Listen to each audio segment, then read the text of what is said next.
Hello, നമസ്കാരം. അഗ്നിപുത്രീസ് നെസ്റ്റിലേക്ക് സ്വാഗതം. ഞാൻ ജ്യോതി. ഇന്ന് ചാമ്പയെ പറ്റിയിട്ടാണ് പറയണത്. ചാമ്പ, കുപ്പിച്ചാമ്പ, വാക്സ് ആപ്പിൾ എന്നൊക്കെ വിളിക്കുന്ന ചാമ്പ. എൻ്റെ കയ്യിലുള്ളത് പിങ്ക് കലർന്ന റെഡ് കളറിലുള്ള ചാമ്പയ്ക്ക ഉണ്ടാവണ ചാമ്പയാണ്. വെച്ചാൽ റെഡ് വാക്സ് ആപ്പിൾ ആണ്. ഞാനിത് വാങ്ങിയിട്ട് ഇപ്പോൾ 5-6 വർഷമായി. കഴിഞ്ഞ വർഷം മുതൽക്കാണ് കാഴ്ച തുടങ്ങിയത്. എറ്റ്സി എന്ന് പറഞ്ഞിട്ടുള്ള ഒരു സൈറ്റിൽ നിന്നാണ് എനിക്കിത് കിട്ടിയത്. ഇത് ശരിക്കും പൊക്കം വയ്ക്കണ മരമാണെങ്കിലും ഞാൻ അതിനെ ട്രിമ്മ് ചെയ്ത് ഷോർട്ടാക്കി വെച്ചേക്കാണ് അകത്തേക്ക് കയറ്റേണ്ട കാരണം.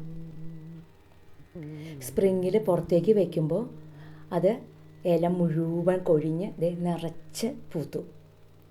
അത്ര അധികം പൂത്തു വെച്ചാലും 80% പൂവും കൊഴിഞ്ഞുപോയി. നാട്ടിലുണ്ടാവണ പോലെ അത്ര അധികം കായ പിടിച്ചില്ല. ഇക്കൊല്ലവും അതെ, കഴിഞ്ഞ കൊല്ലവും അതെ. ഒന്നെങ്കിൽ ചെടി ചെറുതായ കാരണമായിരിക്കും, അല്ലെങ്കിൽ കാലാവസ്ഥ കാരണമാവാം, അല്ലെങ്കിൽ ചട്ടിയിൽ വളർത്തുന്ന കാരണവുമാവാം. ചാമ്പയ്ക്ക് വലുപ്പം നല്ലോണമുണ്ട്. നമ്മുടെ നാട്ടിൽ തന്നെ കമ്പയർ ചെയ്യുമ്പോൾ ഒരു ഇരട്ടി വലിപ്പമുണ്ട്. ഇത് ഇവിടുത്തെ കിട്ടണ ഒരു ചാമ്പയ്ക്കാണ്.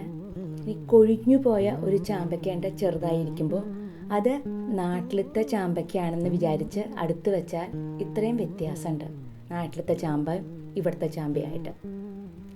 ചട്ടി ഞാൻ ഉപയോഗിക്കുന്നത് 20 ഇഞ്ച് ഡയാമീറ്ററുള്ള ചട്ടിയാണ്, 17 ഇഞ്ച് ഡെപ്തും. ഇനി വളം. ഞാൻ അധികവും ഓർഗാനിക് ഫെർട്ടിലൈസറുകളാണ് ഉപയോഗിക്കാറുള്ളത്. കഞ്ഞി ഒഴിക്കാറുണ്ട്, കമ്പോസ്റ്റ്, അതുമാതിരി ഫിഷ് ഫെർട്ടിലൈസർ, ബോൺ മീല്, അങ്ങനത്തതൊക്കെയാണ് ഞാൻ അധികവും ഉപയോഗിക്കാറുള്ളത്. ഇനി ഇതൊക്കെ ഏത് പ്രപ്പോർഷനിലാണ് ഞാൻ ഉപയോഗിക്കണതെന്നുള്ളത് ഞാൻ എൻ്റെ മുമ്പത്തെ കരിവേപ്പിൻ്റെ എപ്പിസോഡിൽ പറഞ്ഞിട്ടുണ്ട്.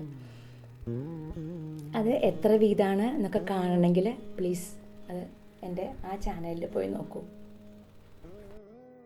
ഒരു തളിർക്കലും പൂക്കലും കായ്ക്കലും ഒക്കെ കഴിഞ്ഞ് ഇനി ഒരു 6 മാസം വിശ്രമം അകത്ത്.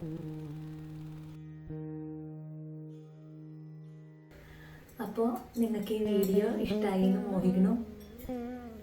പ്ലീസ് ഷെയർ ചെയ്യൂ, ലൈക്ക് ചെയ്യൂ, കമൻറ്റ് ചെയ്യൂ, സബ്സ്ക്രൈബ് ചെയ്യൂ. ഇനി അടുത്ത എപ്പിസോഡിൽ കാണാം. അതുവരേക്കും ബൈ. കാണാം.